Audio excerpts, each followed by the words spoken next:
you're sitting in a football game, and then all of a sudden you see this flying through the air. The person throwing up, and not throwing up, but being thrown up. And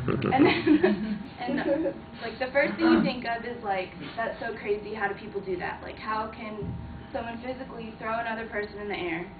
And then so today I'm just basically here to explain what cheerleading is and like how many years and how much stuff you have to go through just to do it.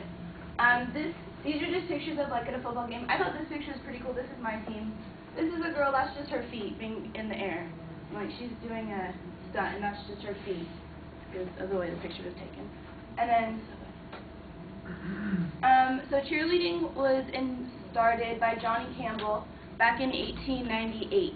And he was a cheerleader for Minnesota, the University of Minnesota, and he got in front of a crowd and did his little cheer, and it was rah rah rah screw you mar, hoorah hoorah varsity varsity varsity Minnesota.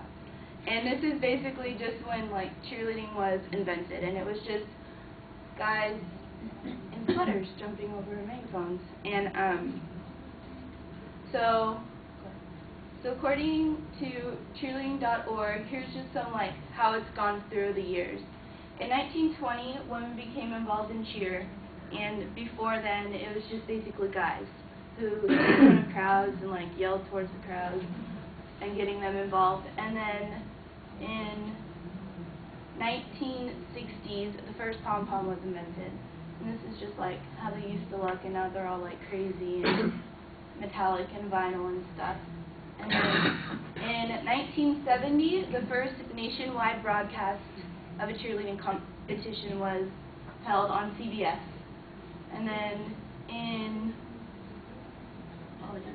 this is in the 1980s, high schools and college levels started getting more involved in competition and competing. That's basically that. And then cheer competitions now have been getting more and more involved. You've got your stunts and all the things that go into competitions. It's dancing, stunting, tumbling, and jumps, like the one before. And then it's just gotten really, there's teams that are all-star teams that all they do is compete. And it's just, I think it's really crazy. And then basic starts of it are your stunting abilities that have to go with it. And you've got your novice stunts. These are just like what the little babies do. And then you've got your intermediate stunts. These are libs and air vests and stuff like that. And then your more advanced stunts are co-ed stunts. And then you've got your pyramids that they build. And then you've got your basic basket tosses. And this is when they do like tumbling in the air and all that crazy stuff. And then another part of it is tumbling. And this is when people just whip their bodies around and do crazy stuff in the air. This is a girl from my high school squad. Her name is Brittany. And then this is Esperanza High School, and they're doing team tucks. And then you've got back handsprings and tucks also. And those are just some of the different parts of the tumbling that go with cheer. And then with all of the crazy stuff that people do in cheer, you've got the dangers that come along with cheerleading. And I'm sure everybody heard about this girl. She fell like from a pyramid and like cracked her spine or something. And then as she was coming down, she kept doing the cheer. Like she was on the board and then just kept cheering because she heard her team song. And then you've got stunts are really really dangerous. And then she's like falling or something. And I have been kicked, I've been knocked out, I've been punched. It's just like it comes with the territory. I had surgery because of what cheerleading does to your body, and it's just like really rigorous and it can be crazy. And then you've got your famous cheerleaders. George Bush. And then you've got Cameron Diaz, Halle Berry, and Paula Abdul. She was a Lakers cheerleader. And that's basically that comment. And then your interesting facts. You have 98% of all female cheerleaders were tumblers, and only 20% of them were in gymnastics.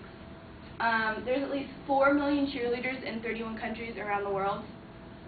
97% of all cheerleaders are female, except 50% of collegiate cheerleaders are male also.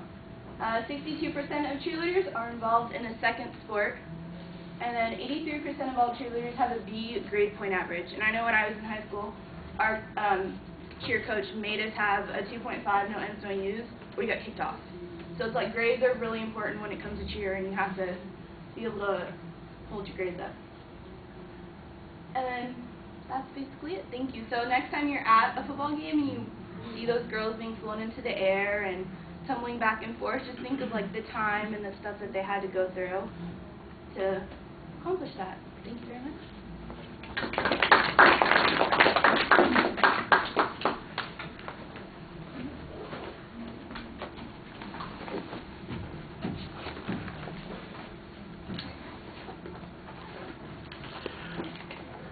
Is there anybody else who's using the overhead or the PowerPoint for their presentation before we turn this off again? Okay. We can shut down, I guess.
All right, the visual as an attention device is okay, although your delivery of the opening line was not quite as smooth as you would have liked it to be. Although I thought you did a nice job trying to turn it into a joke, so that worked okay. The thesis is very general. I think you need to be more precise, and it's followed through by a preview that is very rushed, and then you never come back to that structure. All that structures the rest of the speech are the slides. The content issues, there's some research in here. I thought you have kind of a topical method of organization, but like I said, I think the information seems to be a little random at times, and once again, it's just the slides controlling the content of the presentation. When you're presenting the body movements, you do tend to stand almost at a 90-degree angle from the audience, because you do a lot of prompts of what you're going to be talking about from the slides that you have on the screen. It's not that you turn away, but the angle always seems to be, I'm only half engaged with the audience, and the other half is engaged with the visuals. But you had some good indicators when you're pointing out the things on the slides. Your facial expressions are pretty solid. Your eye contact, again, I think you look a lot at the visuals, but not so much that you were disengaged from the audience, but probably a little bit more than you want. There were a few images that were kind of hard to see, especially that one at the bottom that you pointed out as a picture that you liked, where you can see the girl's feet up in the air. I could see the two white spots that were her feet, and that's about all I could figure out what was going on there. I'm wearing my glasses. I should be able to see it a little bit better than that. Let's see. On the paralanguage, we could hear you. You've got pretty good variety in the pitch. Get the gum out of your mouth, chewing it a couple times. It wasn't mostly while you were speaking. It was in transitions between sections. I could catch the occasional smack, and I wanted to smack you, but that's not right. The pacing needs to be a little bit more fluid. I think one of the things that happens is you're allowing the visuals to kind of give you the prompt about what you're going to talk about, and and kind of control the focus of the speech, and that's sort of how you're dealing with any anxiety issues. But I do think it takes away a little bit of the force of your personality from the presentation, makes you more passive, more like you're the narrator rather than the person who's engaging everybody. And here's something that I want to show you to illustrate the point. It's more like, all right, and here's the next point I'm talking about. And so that, I think, puts you at a little bit distance. And I think the style, as a consequence, doesn't showcase the things that you might be able to do as well. All right, thank you.